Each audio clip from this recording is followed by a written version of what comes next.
আমার লাল শাকগুলা আসলে কত বড় বড় হয়ে গেছে।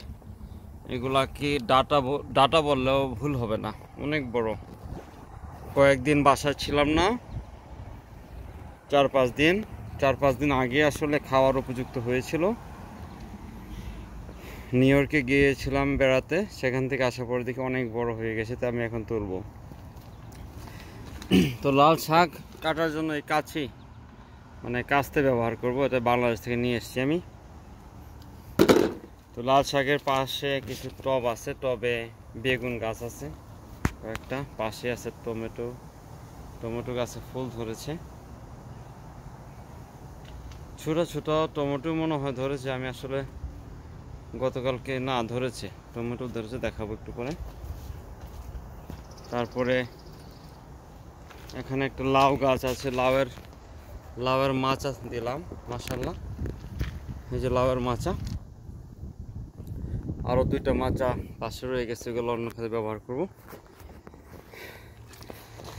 লাউয়ের ডগা দেখেন কিভাবে সেই আমার বেড থেকে আস্তে আস্তে বেবি মাচার দিকে যাচ্ছে, মাশাআল্লাহ।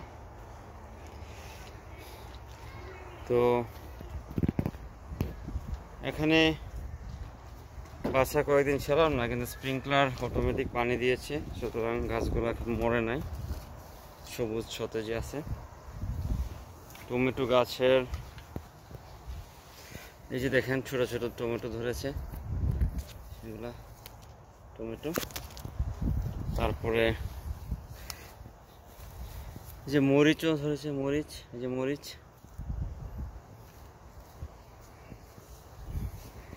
পেঁয়াজ, আমি একটা ছোট অংশে পেঁয়াজের চারা রোপণ করেছি, পেঁয়াজ ধরেছে। এগুলো কিছু আগাছা আছে, এগুলো তুলে ফেলে দেবো, এটা ডাটা না, আসলে আগাছা।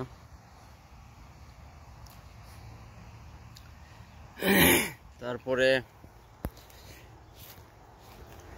এটা আমার ডেকের পাশে করলা গাছ। এই করলা গাছগুলোকে আমি আজকে কাঠিতে তুলে দিব। পাশে আছে শিম গাছ, অলরেডি বেয়ে উপরে উঠতেছে। এখানে কয়েকটা টব আছে, টবে মরিচ গাছ আছে। এটা একটা মরিচ গাছ, এটা হচ্ছে ঘোষ পেপার, অনেক ঝাল। আবার অন্য নাম হাবানেরও। তো আমার পাশের শিম গাছটাও এভাবে আস্তে আস্তে অনেক বড় হয়েছে। এখানে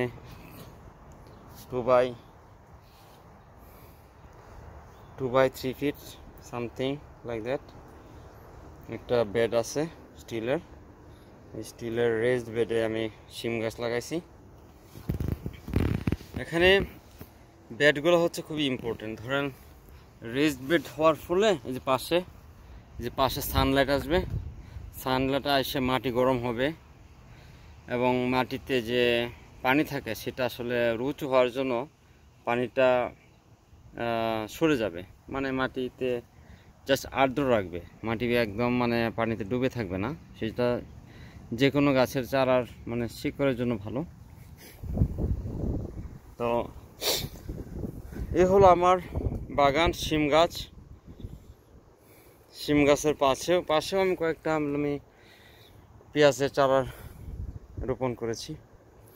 টবে আছে মরিচ গাছ, এখানে শিম, করলা, তারপরে এই বেগুন গাছ টবে দিয়েছি।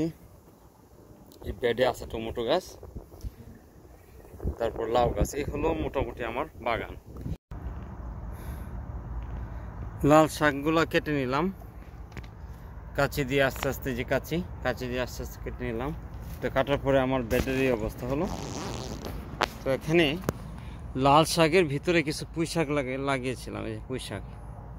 তো এখন আমি লাল শাকের যে গুঁড়া আছে সেগুলো পরিষ্কার করে দিব, তাহলে পুঁই শাকগুলো তরতর করে বেয়ে উঠবে।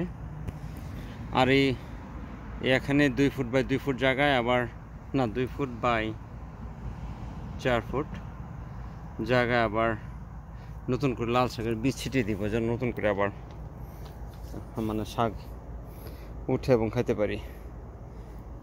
কিছু আগাছা পরিষ্কার করবো আজকে। এই হলো আজকের মতোই আমার বাগানের ভিডিও আপডেট। সপ্তাহখানেক পরে বা কিছুদিন পরে আবার বাগানের অবস্থা সম্বন্ধে সবাইকে অবহিত করব। ছোট্ট একটা বাগান, বেশি জায়গা না, কত ফিট, 64 স্কোয়ার ফিট বেড। ওদিকে আছে 20 স্কোয়ার ফিটের মতো, মানে 80 স্কোয়ার ফিটের বেড হলে মোটামুটি একটা পরিবারের সবজি বাগান হয়ে যায়। সবজি বাগানের ভালো দিকগুলো হচ্ছে আমি ফ্রেশ খাচ্ছি। আপনি গাছ থেকে টমেটো সাথে সাথে খাবেন, যে টেস্ট পাওয়া যাবে বাজার থেকে একই জাতের টমেটো কিন্তু সেই টেস্ট পাবেন। তারপরে এখানে লাল শাক আমি গাছ থেকে কেটেই আমি রান্না করব। লাউ শাক খাবো, গাছে লাউ ধরবে সেটা খাবো। তো এটা শুধু খাওয়ার জন্য না, এখানে আমার কিছু সময় ব্যয় হয়, মানে কোয়ালিটি টাইম, শারীরিক কিছু পরিশ্রমও হয়, যেটা হেলথের জন্য ভালো, উপকারী। তো এটা ছোট্ট একটা সবজি বাগান আমাদের সবার জীবনের লাইফ মানে বেটার করতে পারে। খাদ্যাভ্যাস, quality of food, quality of life, exercise সবগুলো এখানে পাওয়া যাবে। ধন্যবাদ। আমি মাঝে মাঝে আমার এই বাগানে আপডেট দেবো, আর আপনারা দেখতে থাকেন। Thank you.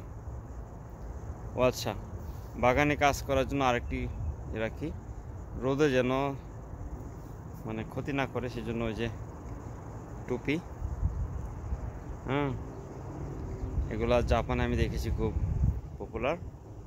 জাপানিজরা টুপি মাথায় নিয়েই কাজ করে সারাদিন, তো টুপি পরে আসলাম। ধন্যবাদ।